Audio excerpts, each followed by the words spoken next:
remember the moment I stepped into Aunt Linda's apartment, the air thick with a tension I could almost touch. Something was off, her usual warmth tinged with unease. Across from her sat Mark, the smooth-talking salesman, and his partner Jenna, both oozing confidence as if the room belonged to them. Their smiles were polished, fake, calculated. "This is a once-in-a-lifetime opportunity," Mark said, voice dripping with charm like honey laced with poison. Aunt Linda sat quietly, every movement measured, her fingers resting lightly on the edge of the coffee table. They leaned in, pressing her to sign papers immediately, each word layered with subtle pressure. I could see the little manipulations in their pitch, the way greed peeked through their charm, and my stomach knotted with unease. Then it happened. The first red flag. Jenna tilted her head, a patronizing smile playing on her lips. "Honestly, Linda, at your age, managing something this complex might be challenging." The words cut deep, aimed to undermine her in the most public way, and I felt my blood boil. They pushed further, insisting she act in secrecy, implying she shouldn't discuss it with anyone, like she was incapable of making her own decisions. Aunt Linda's hands trembled ever so slightly, betraying the tension she fought to conceal. She hesitated, the slightest pause enough to draw ridicule from them. They laughed dismissively at her questions, their voices low but sharp, as if saying the world could see her as naive, unworthy. I felt an anger so fierce it made my chest ache. Yet she held herself still, insisting on handling it herself, radiating a quiet and simmering strength. The tension escalated. Mark began throwing legal jargon her way, words she barely understood, hoping to intimidate, to make her doubt herself. I glanced around the room, noticing the subtle ways they tried to isolate her, their gazes locking mine out, their gestures subtly shifting control toward themselves. I felt protective yet powerless, caught in the gravity of their manipulation. Aunt Linda's expression hardened. I watched her face, a storm beneath calm waters, a mix of fear, yes, but more importantly, a simmering defiance that refused to bow.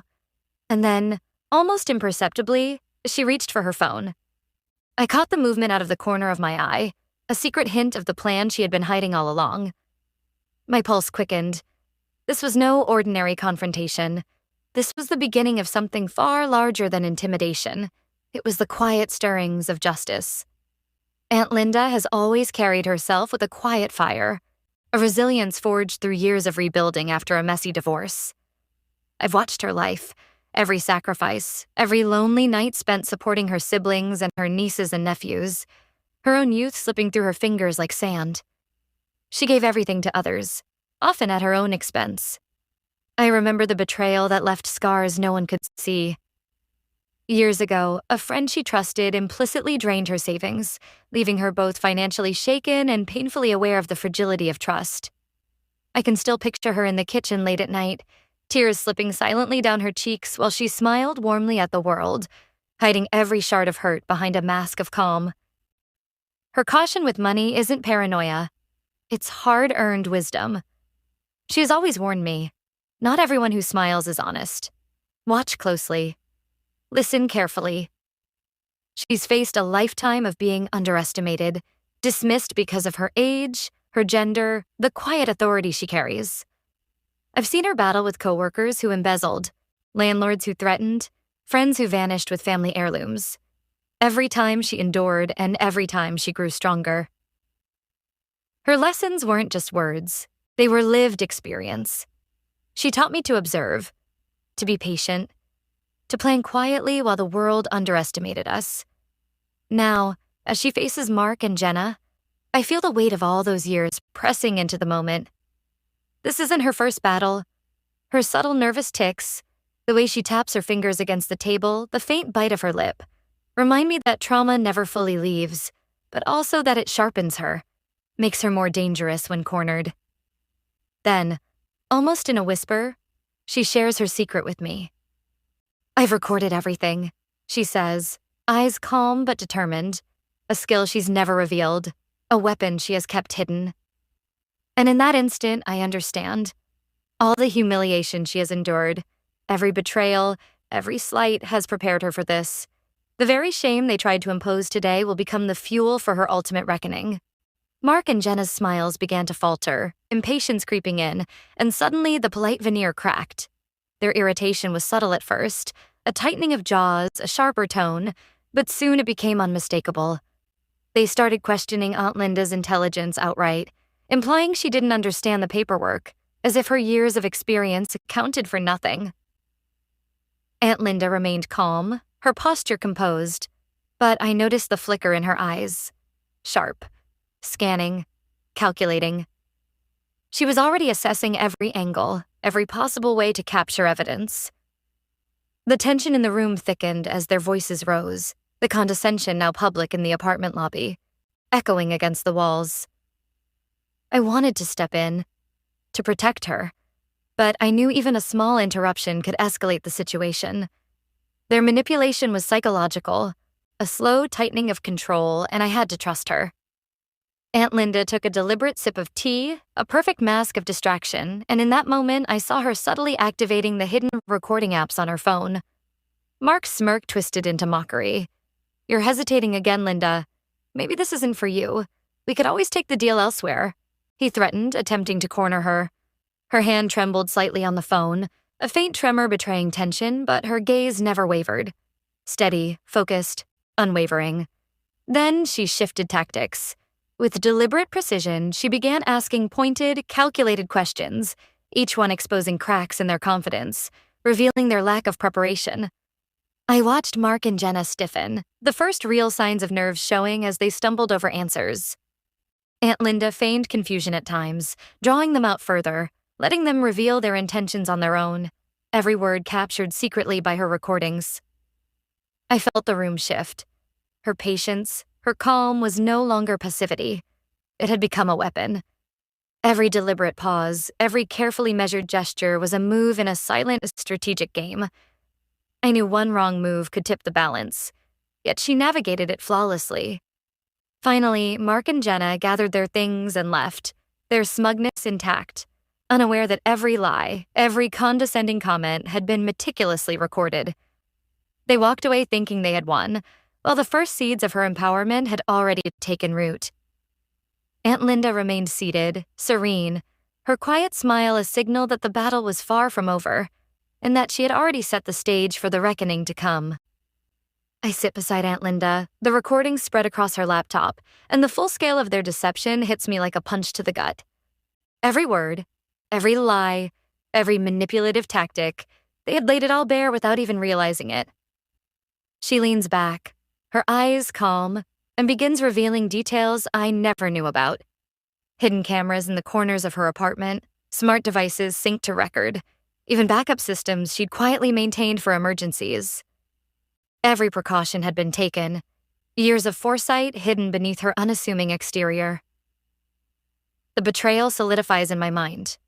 Mark and Jenna weren't just slick salespeople. They conspired with a local brokerage to siphon her savings, a carefully orchestrated trap. And yet, Aunt Linda's quiet calm now radiates authority, a stark contrast to the arrogance that they had worn like armor.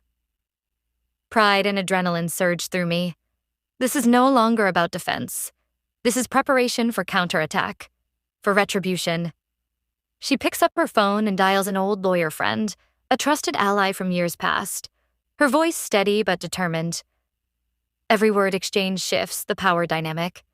Mark and Jenna, untouchable in their eyes, are now vulnerable, exposed. She begins documenting every subtle hint of intimidation, every manipulative phrase, every threat. Her trauma, the hidden scars of past betrayals, fuels meticulous planning. Every lesson learned, every wound endured, sharpens her tactical mind. I watch in awe as she transforms before me. The woman who once hid her tears behind a warm smile is now orchestrating justice with precision and purpose. And in that moment, the turning point becomes undeniable. This will not remain private. This will be a public reckoning, a calculated exposure that will leave no doubt about who holds the real power. Aunt Linda arranged the meeting with meticulous care, choosing a bustling cafe downtown, a neutral space that would give them confidence while giving her complete control. Mark and Jenna arrived, their smiles sharp, believing they were still the hunters. Unbeknownst to them, hidden cameras captured every gesture, every smirk, every subtle attempt at intimidation. Every condescending comment they had directed at her, every lie was now reversed, documented, undeniable, and ready for exposure. She stood before them, calm, composed, exuding authority. "I think it's time we review a few things," she said, her voice steady as she played their recorded admissions. The air shifted. Their confident facades began to crack, their carefully rehearsed arrogance crumbling under the weight of irrefutable evidence. I watched as panic flickered in their eyes. Mark opened his mouth, fumbling for excuses, while Jenna stammered, but every attempt fell apart under Aunt Linda's relentless scrutiny. The lawyer she had called earlier stepped forward, presenting legal documentation proving their intent to defraud. Contracts, emails, recorded threats, all undeniable. Witnesses in the cafe, once oblivious, now leaned in as the truth unfolded. Their social reputation began to unravel before the public eye. Aunt Linda's voice rose, emotional yet unwavering, delivering a monologue that exposed every betrayal, every deceit, to anyone present. I noticed the subtle satisfaction in her expression. Not cruel, not vindictive, but the quiet vindication of her dignity reclaimed. Mark and Jenna tried to escape accountability, but every path was blocked, legally and socially, every avenue closed. She revealed that she had anticipated every move, every trick they might attempt, leaving them trapped in court filings and online exposure alike. The showdown was cinematic, public humiliation intertwined with precise legal action, a masterclass in calculated justice. I felt the emotional weight lift from the room, from Aunt Linda, from me. They were forced to confront the consequences of their greed and arrogance. And in that charged silence, I realized dignity had been restored and justice, patient and deliberate, had finally arrived. Aunt Linda moved through her apartment with a quiet authority I had never seen before. Every file, every account, every financial detail was meticulously reviewed. Loopholes were closed, assets secured, and for the first time in years, she truly regained control over her life. As she worked, she taught me, whispered lessons about vigilance, patience, and strategic planning. Each tip was drawn from years of experience, from betrayals endured and battles quietly won. I soaked it all in, realizing these were not just skills, but survival tools. The local community began to take notice. Friends, neighbors, even acquaintances praised her courage and intelligence, turning what was once a humiliating ordeal into a story of empowerment. I watched her reflect quietly in the evenings, a mixture of relief and the faint shadows of scars that would always remain from the ordeal. Mark and Jenna faced the consequences they had ignored: legal penalties, financial restitution, and social ostracism that followed them like a shadow they could not escape. Aunt Linda's calm demeanor inspired others, showing that resilience and intelligence could overcome deceit and manipulation. I saw her slowly return to normal life, but nothing about her was the same. She was stronger, more assertive, fully in command of her domain. The recordings, once a secret weapon, became a lasting testament, not just to justice served, but to the awareness she had fought to instill for the future. Emotional closure settled over us. Fear, humiliation, and doubt faded, replaced by confidence, respect, and quiet pride. Aunt Linda smiled knowingly, a subtle acknowledgement that the battle, painful as it had been, had sharpened her resilience even further, and no one would ever underestimate her again. As I turn to the camera, I feel the weight of everything we've been through. The lesson is clear. Vigilance, patience, and strategy can transform humiliation into justice, and sometimes the quietest moves carry the heaviest impact. Aunt Linda's story is no longer just ours. It has become a blueprint for anyone facing deception, betrayal, or those who try to exploit trust. Every recording, every observation, every calculated pause she took shows the power of preparation and the strength of staying calm under pressure. I remind the audience that age, gender, or past trauma are never weaknesses. They are weapons if wielded with wisdom and foresight. I urge anyone watching to protect themselves, to seek help, and to trust their intuition when something feels off, because instincts are often the first line of defense. The cinematic payoff is undeniable. The predator underestimated the quiet strength of experience, and that miscalculation became their undoing. I hint at future stories, leaving the viewers both satisfied and hungry for the next tale of justice. The final shot lingers on Aunt Linda, serene, triumphant, a living symbol of dignity reclaimed. I encourage viewers to subscribe, follow, and learn from these real-life strategies of calculated revenge. And as the screen fades, I leave them with these words, heavy and true. Sometimes justice doesn't roar. It whispers, it records, and it strikes when you least expect it.